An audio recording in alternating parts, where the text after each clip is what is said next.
Hello everybody, welcome back to Howler Bike Park for another episode in our 2024 EMTB Shootout, presented by Schwalbe Tires and Fox Racing.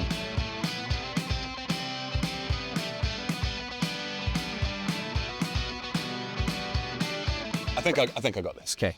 Trance X Advanced E Plus Elite 1. That's over my head.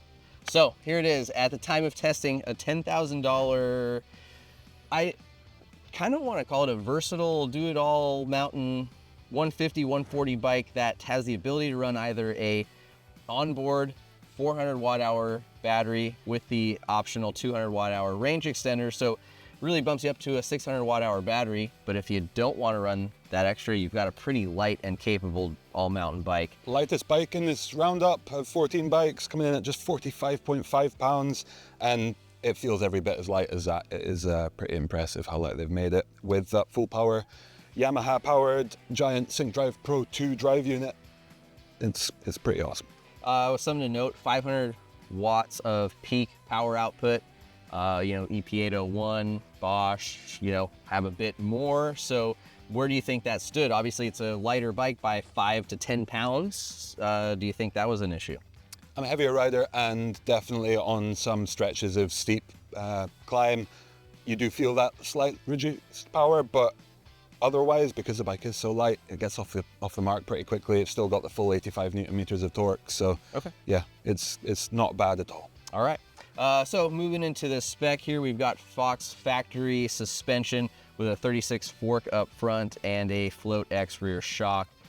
We've got the SRAM GX T-Type Eagle transmission, of course in the Axis wireless setup. Also have a P&W dropper post with SRAM code brakes, and you'll notice that the cockpit currently has been changed from Giant's normal in-house one-piece bar stem combo. We'll get into that a little bit more later. But Rob, any other standouts on the Geo? I know we're gonna get into that a bit later. Geo-wise, nothing really stands out other than the head tube angle is fairly conservative at 65.8 degrees. Otherwise, all the numbers are kind of what you'd expect for a mixed wheel do-it-all bike. Other things to note in the spec are, other than that integrated bar stem combo, are the giant wheels, the TRX carbon wheels, super burly feeling, really thick sidewall rim on there, which, so far have been proven to hold up really well. All right, so obviously the Geo will be made available at theloamwolf.com as part of our shootout series. So if you want to dive into each individual number in detail, go check that out. Now we'll head out to the trails, talk a little bit about the Geo and the rest of the bike, of course, in action. So let's hit the dirt and see how it performs.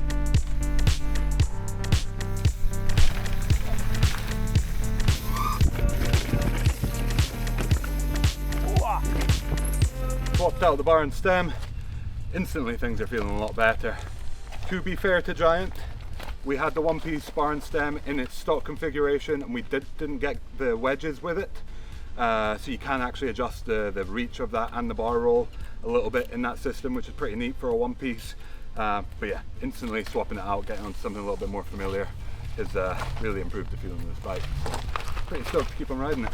They could all just send it with a standard bar and stem, and then you could change it out a lot easier. I think it's still notable that you can't remember the name of it. So I'm not even gonna try. I know it's a Trance E, and beyond that, the alphabet is gone. It's too much. X Advanced Elite E Plus 1.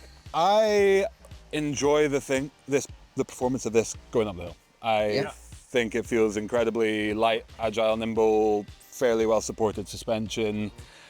Really think, this year we've not got the live valve equipped model, thank God. And I think it goes to show that we were kind of right, or at least for how we like to ride this bike, we didn't miss it. Didn't even think about it for 1 second, right? Such a better bike without it. Yeah, just having the adjustability on the suspension is definitely what we'd much rather prefer. And this suspension package is pretty damn dialed for this style of bike. Low overall weight. The Yamaha motor, it's okay. It's not my favorite, but it does a solid job. And why is it not your favorite? Just the way that it delivers the power. I think feeling further up towards the higher RPM end of things, I think it starts to drop off a little bit. Okay. And it's maybe just not quite as smooth and refined feeling in its delivery of power as some of the other motors on test. Okay. Nick, you're a fair bit lighter. Do you feel the same at the higher RPMs, or do you have a little different thought? When you're matching a bike that really feels alive on climbing and trail riding, having a higher cadence responsive motor is better. And to me, I felt like it started to kind of lose oomph and lose torque up at the higher RPM, where you would naturally want to ride this kind of bike. Okay. All right. That's exactly what I felt too. Okay. But otherwise, climbing geometry is pretty dialed. It's very light overall. Even with that range extender, it's still a lightweight machine. And yeah, I think it climbs amazing. Right, it's a almost purpose-built machine, I feel, for like that XC-ish oriented, trail-oriented rider. And that's what it really feels like. I love climbing this bike, but felt a little bit unsettled on the downs. Was that travel related for you, or geo, or for me? I think it was travel? I think it was a combination of geometry, lack of travel, and then your position on the bike makes it very hard, for me at least, to start initiating turns. Like I want to counter steer to start initiating my turn, and this bike, for some reason, maybe it's the head tube angle, it might be the rear end. I can't put my finger on exactly what geometry spec it is, but it's very hard to pull and initiate my left-hand turn. I really struggled turning this bike as well. Okay. Which is interesting with such a steep head tube angle. Yeah. Yeah, because it doesn't seem like you should be able to. Sure. Yeah. Not exactly sure why. I know we started off with the stock cockpit, which is adjustable, but we didn't receive the geometry adjusting wedges for it for this test, so we weren't able to tweak that geometry. I think we could have got it to a better spot. I don't know if we could have got it to a perfect spot, but yeah, I don't think we should dive deep too far into that. But even when we swapped it out for this cockpit, which again maybe wasn't ideal, 50mm stem on this, yeah, it still didn't quite feel as comfortable on the descents as I would have liked it to in the corners. I do think this is a fantastic machine for the more flowy sections of trail. Oh, it was a blast. If you could figure out how to corner it, because it's so light, it's got really nice support in the suspension, and yeah, poppy and playful, really fun. I think cornering we should maybe dive a little bit deeper into.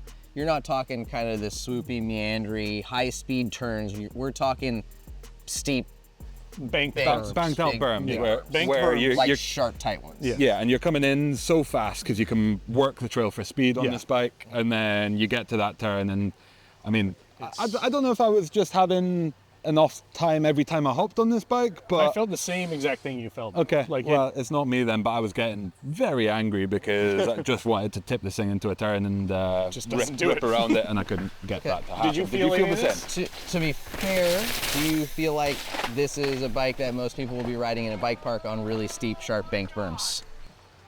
I think there's elements of it, like being a mullet, fairly stiff frame overall. I think there's elements of it that push you. I think it looks kind of like a bike that you would want to take to the park. Okay.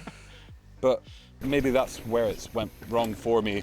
I had maybe romanticized it as a bike that I was gonna go into the flowier sections of the trail here at Howler Bike Park and absolutely shred, and I wasn't quite able to get to the shreddiest kind of levels that I wanted to. Yeah, I think for me, some of the big standouts on the bike were, one, how much the battery rattled inside the bottle cage. Range extender. Sorry. The range extender rattled inside that bottle cage. Then when we removed that, I was a little bummed to find out I couldn't use that same cage to put my water bottle in. That was a little bit of a bummer. Other standouts would be, I think everybody knows, not a huge fan of one-piece bar and stem because it makes the modifications we had to do that much more time-consuming and expensive to do. Then, moving on from there, I like the drive unit. Not my favorite, but I like it. I think it works well. I wouldn't necessarily have any like major criticisms or be bummed if it was on a bike I wanted to own or ride. Very, very fun on the flowy bits of trail, like you said. I thought it was a really fun bike to jump.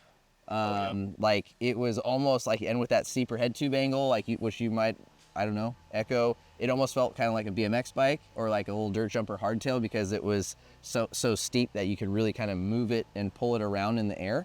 I thought that was really neat. So yeah, I think those were some aspects of the bike that really shined. I think the stiff rear end was pretty sick, very fun. So yeah, I think, you know, little nose taps and manuals and slashing it around, flat corners, like pumping in and out of stuff, up and over rollers, you know, hitting like the first rock of a section or the first route and gapping over stuff.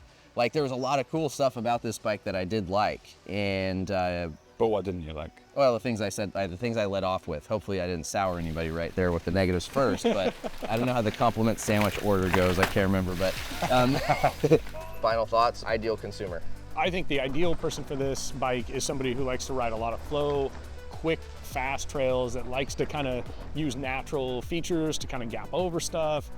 Maybe not so much tight bike parky situations, but more of your, you know, backcountry rider who really wants like a bike that can kind of do a big climb and a big gnarly descent, and this bike will do it.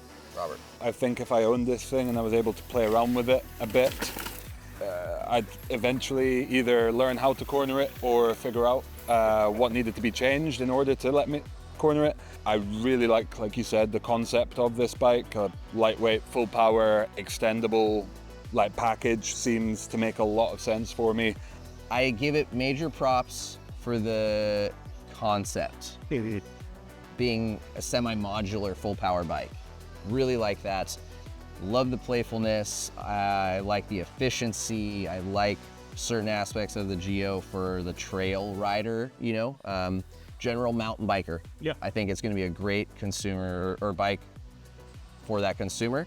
Areas that I don't love, one-piece bar stem. It means a costly investment to change after the buying of the bike. Don't love the rattle.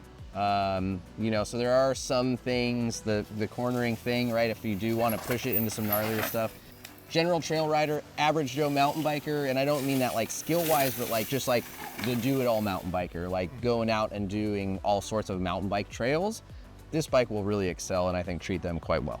There we have it, the giant Trance X Advanced E+ Elite 1. Nailed it. A bike that is definitely providing some food for thought, I think, and a really cool direction they're trying to push it.